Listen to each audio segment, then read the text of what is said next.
What's up, YouTube? I'm Josh Newlin from Newlin Performance, and today I'm going to be explaining what a college soccer season is like. So I play at Shriner University in Kerrville, Texas. It's an NCAA Division III school. We play in the SCAC, the Southern Collegiate Athletic Conference. We have 10 different schools in our conference, and Division III in total is well over 300 schools. It's the biggest division out of all the NCAA divisions. And our first game, our season started on August 30th, and our last game was November 3rd. So it's a pretty short season. It flies by, just a couple months. If you do make it all the way to the conference tournament and then on to the national tournament, and even if you make it to the very end, to the final, your season is still going to end about the first week of December. So even going all the way, it's still a really short season. And all of our games are on Fridays and Sundays, and there's only, I think, one weekend where we just had one game that weekend. Almost every weekend was Friday and Sunday were both games, but they do schedule it well. So if you have, like, for example, we had a trip to Colorado, we played both our Colorado games in the same weekend, just make it an efficient trip. And a lot of games they try to do that, where if it's an away game, you'll have two away games in a weekend, and they'll both be fairly close to each other. And then you'll have two home games the next weekend. It works like that a lot of the time. The way our season also works is the first half of the season is non-conference games. And really, those games don't matter. The conference games are what really matter. That's the second half of the season. And in some ways, it's kind of frustrating that you play the first half of the season and it doesn't necessarily matter in the end. It's kind of frustrating and weird how they set it up like that, because the reason the conference games are what really matters, because that's what determines if you make it to the conference tournament. And if you win the conference tournament, you're automatically into the NCAA tournament. And you don't have to win your conference to make it in, but for a lot of schools, that's their best chance to. Otherwise, you have to have a good record overall, and still your conference games matter more than your non-conference games. And there are actually 4 of our non-conference games we played against teams in our conference. So it doesn't count as our conference record, even though they're still in our conference, but they still call it non-conference. And specifically to our conference, we have 2 teams that still can't make the conference tournament because they came up from NAIA, and they had players that are getting scholarships. So the way Division III handles that is, instead of getting rid of their scholarships and saying you can compete in the conference tournament, they say whoever's on scholarship has to graduate, and then once all those players are graduated, then you can compete in the conference tournament, because no one else in Division III is getting scholarships. So it wouldn't really be fair. So for us, there was only 8 out of 10 teams in the conference that could make the conference tournament, and you had to be in the top 6 out of 8 to make the conference tournament. And we just had a new team coming this year, St. Thomas from Houston, and they're going to have to wait another 3 years to be able to be eligible to compete in the conference tournament. And Johnson & Wales, this is their last year that they can't compete in the conference tournament.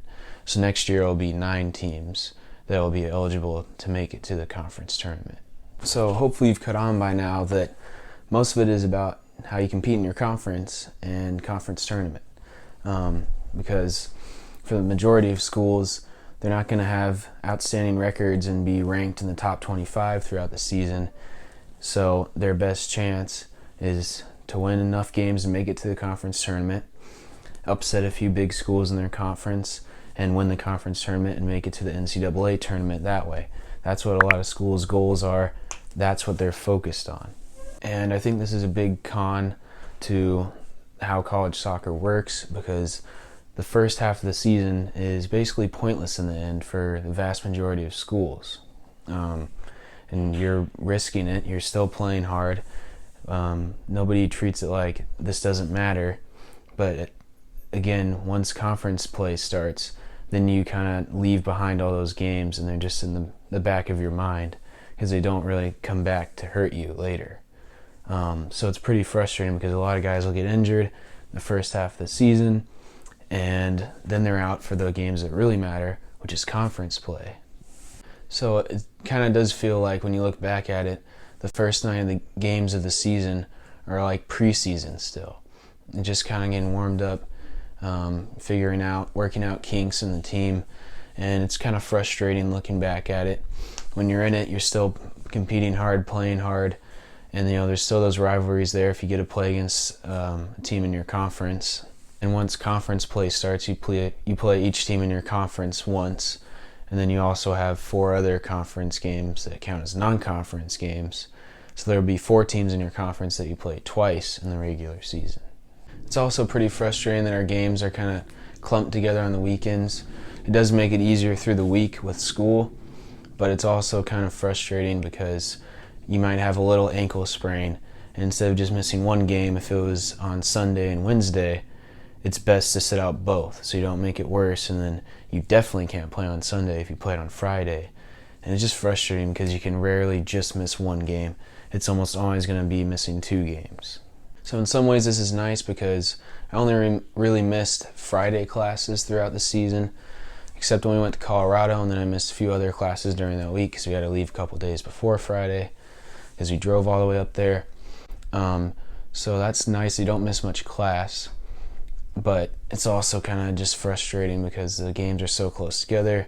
There's not a whole lot of time to recover, and if you try to play an injury, a lot of times you're just going to make it worse. And the way our schedule worked with this was we would play Friday and Sunday, a lot of times play in the afternoon, 2, 3, 4-ish. We had a few night games. Practice on Saturday mornings, a lot of times around like 9 till 11-ish. Mondays would be our day off, and then Tuesday through Thursday we would practice from about 4:15-ish to 6:15-ish. And this is something that's more specific to our conference and our state, Texas. We spent a lot of time on the road. Our closest away game was about 45 minutes to Trinity University, which is in San Antonio. Second closest was like 100 miles, so about an hour and a half away. And then other than that, almost every away game was about 2 hours up to like 5 hours. And then the 2 schools that aren't in Texas in our conference are both in Colorado, so that was almost the whole week gone for that trip. And when we went to away games, we traveled on a bus with the girls team. That saved us some money. And also the way it worked is the girls would play before us. They'd play a few hours before us. We would be warming up a little bit while they were playing, and then we would get about 20 to 30 minutes once they were done to do our warm-up on the field. So kind of similar to if you had JV play before varsity, like in high school, kind of like that. Varsity's getting a little bit warmed up, jogging around, and then they get some time before their game too to do some shooting drills, some passing on the field. So that's just something to keep in mind, especially if you're looking at schools in Texas and in our conference, because you're going to spend a lot of time on a bus. That's just the truth. So I think as far as school goes and academically, the season is set up in a pretty good way. You're not going to miss a whole lot of class. Your weekends are taken up by soccer, but during the week you're going to have more time to focus on school. You're still obviously going to have practice, but you're not going to have far away games on Monday, Tuesdays, Wednesdays normally.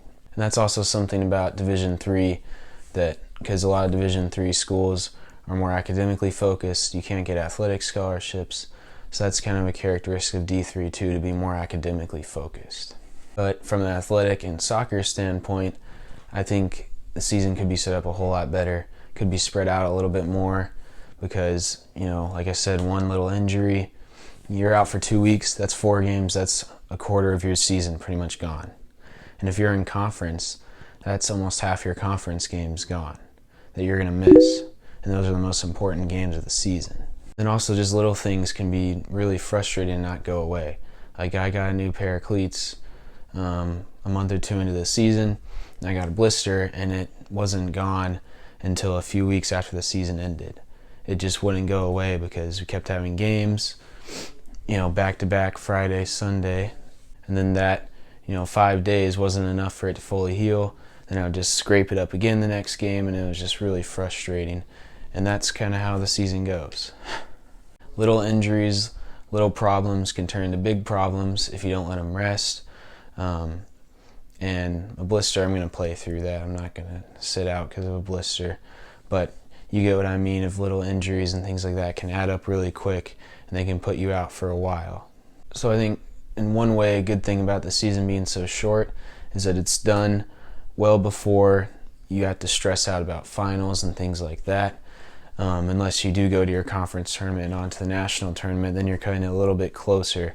But still, even then, you still have a good amount of time on studying and preparing for your finals and the end of the semester, which is a nice thing about it. Academically, the season works pretty well.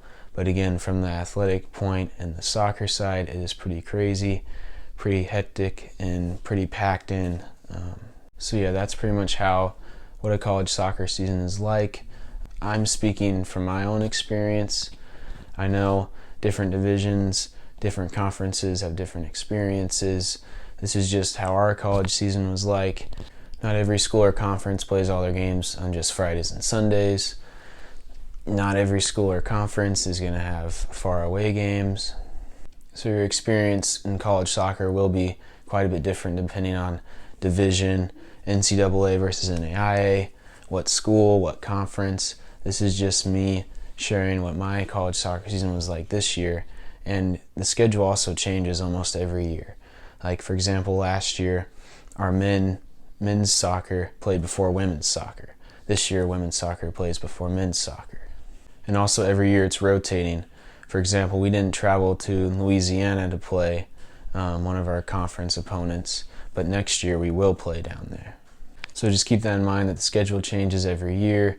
Even if you stay at the same school, there could be big changes year to year, even with the teams in your conference, who can compete in the tournament, who can't, where you play, where you don't play.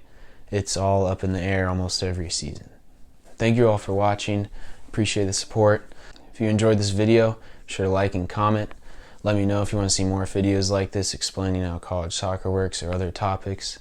Be sure to subscribe and hit the bell down below and you'll be notified when a new video is out.